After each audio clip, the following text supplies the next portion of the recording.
Assalamualaikum warahmatullahi wabarakatuh. Perkenalkan, saya Endi Adiatma. Pada video ini akan membahas chapter 3 dari ebook Big Data and Business Analytics, yaitu Frontier of Big Data Business Analytics, Pattern and Cases in Online Marketing. Chapter ini membahas bagaimana Big Data digunakan dalam sebuah kegiatan pemasaran digital. Saat ini, hampir semua aktivitas konsumen menghasilkan data. Misalnya saja saat membuka website, mencari produk, mengklik iklan, atau melakukan transaksi. Jika dilakukan oleh jutaan pengguna, jumlahnya data tentu sangat besar. Nah, disinilah Big Data Analytics berperan. Komputer dapat mengolah data dalam jumlah besar seperti mencari pola dan membantu perusahaan memahami perilaku pelanggan. Namun, ada satu hal yang penting dari chapter ini, yaitu komputer tetap membutuhkan manusia. Komputer memang bisa menemukan pola, tapi manusialah yang menentukan pertanyaan apa yang ingin dijawab. Contohnya, perusahaan ingin meningkatkan pelayanan pelanggan, maka harus menentukan dulu apa ukurannya. Apakah berdasarkan transaksi, nilai pembelian atau jumlah klik, atau frekuensi pelanggan kembali. Jadi, sebelum membuat model analitik, tujuan bisnis harus jelas terlebih dahulu. Chapter ini juga menjelaskan bahwa model bisa saja terlihat sangat akurat, tapi jumlahnya sebenarnya sangat salah. Salah satu contohnya adalah data leakage, yaitu ketika data digunakan sudah mengandung informasi tentang sesuatu yang sebenarnya ingin diprediksi. Akibatnya, model terlihat bagus saat diuji, tetapi buruk ketika digunakan di dunia nyata.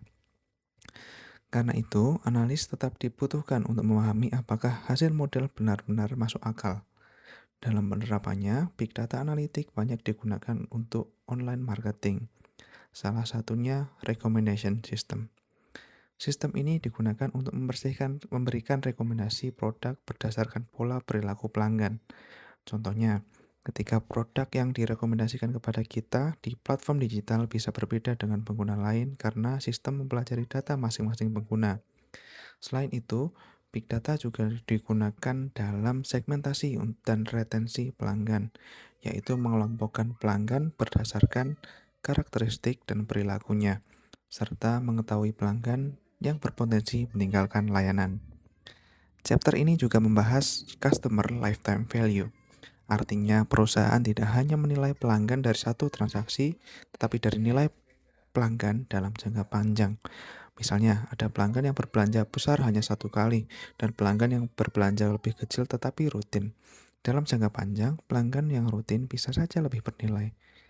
Nah, Big Data Analytics juga digunakan untuk mengoptimalkan iklan digital. Perusahaan bisa membandingkan beberapa jenis iklan dan melihat mana yang menghasilkan respon terbaik. Salah satu contohnya adalah A or B testing, yaitu memberikan dua versi iklan kepada kelompok pengguna yang berbeda, kemudian dibandingkan hasilnya. Di chapter 3 ini, saya menyimpulkan bahwa Big Data sangat membantu perusahaan dalam memahami pelanggan dan membuat pemasaran menjadi lebih tepat sasaran. Namun, pesan terpentingnya adalah teknologi tidak bisa berjalan sendiri. Komputer dapat mengolah data dan mencari pola, tetapi manusialah yang tetap menentukan tujuan, memahami konteks, mengevaluasi hasil, dan mengambil keputusan. Jadi, menurut saya, Big Data bukan hanya soal banyaknya data, tetapi tentang bagaimana data tersebut digunakan untuk menghasilkan keputusan bisnis yang lebih baik. Demikian pembahasan mengenai chapter 3. Terima kasih. Wassalamualaikum warahmatullahi wabarakatuh.